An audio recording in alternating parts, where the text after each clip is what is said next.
So that's another problem, is making the decoding run fast enough if you've got trees in your input. Because you have a lot of trees to pick from, and you have to get the right tree for this input. And that turns out to be a fundamentally complex problem.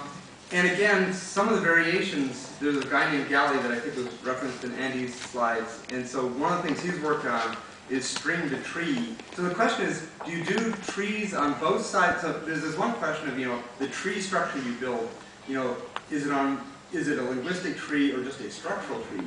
But then even if you pick one of those, the question is, do you want trees on both sides that match, or trees on the input side, or trees on the output side? And depending on the languages you work at, and your guess as to what's... So one of the interesting things about the way science works is basically this big search process, where all these different people are competing to get rich and famous, or at least have a book. So they each make different guesses about what hypotheses are going to be good, and then eventually, years later, it sorts out, and the guy who was right is famous.